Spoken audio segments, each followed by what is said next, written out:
Invited guests, colleagues, welcome to the Royal Swedish Academy of Sciences and the symposium, How Do We Assess Scientific Quality? My name is Ellegren, Vice President of the Academy, and together with Kristina Moberg, Maria Tenje, and Anna Wetterbom, I'm also one of the organizers of today's symposium. Groundbreaking research is key for us to be able to meet the grand challenges faced by modern societies, including global health issues and developmental problems. We also need new knowledge and a better understanding of processes related to societal challenges such as energy, climate, food, transport, and well-being. On top of this, we need to understand the social context in which fake news and knowledge resistance are spread. But we also need knowledge about processes and phenomena associated with questions that we still cannot formulate, questions that will occupy the agenda of future generations of scientists and decision makers. The scientific community has an excellent track record when it comes to providing the society with knowledge and solutions for example, economical growth and health improvement. But there are threats coming up. Those threats should make us concerned with ensuring that funding allocated to research really goes to research of the highest possible quality. First, there is increased pressure from stakeholders and politicians for research with perceived short-term benefits or innovation. There is always a risk that such strategy favors mainstream actions at the expense of scientific quality. The same goes for politically defined strategic research within narrowly defined areas where scientific quality may play a subordinate role. Second, competition in science is probably more fierce than ever. There are rapidly expanding research communities all over the world. And those countries which can foster high-quality research will also be those with the best future possibilities of economical growth and welfare. Third, and particularly related to the theme of today's symposium, evaluating research and research proposals prove more and more demanding for several reasons. There is an enormous production of research and an ever-increasing number of researchers in the system. An increasing amount of administrative duties add to professors' workload on top of making evaluations of research and researchers. Generalist panels are increasingly used by research councils, but also by universities when hiring new faculty.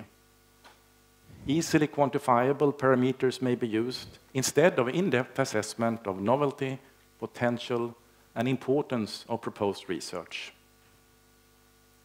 Finally, the legitimacy of funding agencies heavily relies on their ability to identify research of highest quality. A recent parliamentary investigation in Sweden suggested budget cuts for governmental funding agencies. Instead, increased direct fundings to universities was proposed. If funding agencies shall be seen as a better alternative than university rectors and leadership for promoting high-quality research, it is imperative that they maintain high quality and integrity in their evaluation process.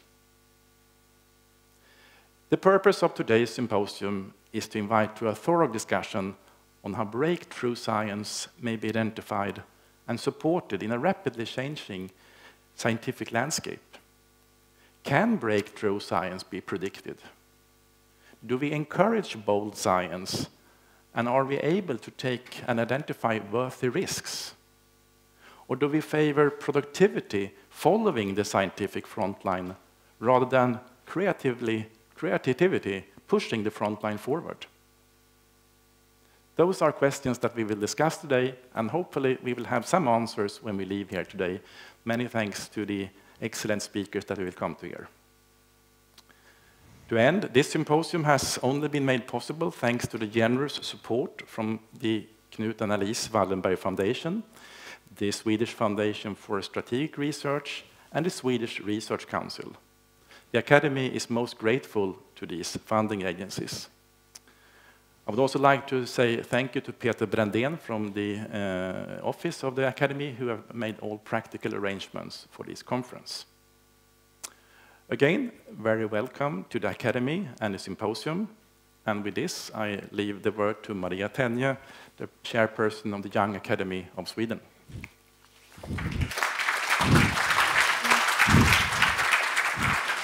So thank you, Hans, and welcome all to this very exciting day.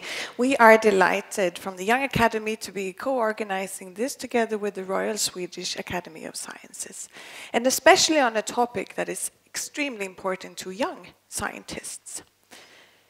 Obtaining your first independent project grant, that is the important stepping stone to build your career and to be able to start your own research line. And it is then especially important when you are in the early beginning of your career that this is a transparent and thorough review process before you've had the chance to build up your CV and your network, etc. It's very important that we really evaluate the ideas.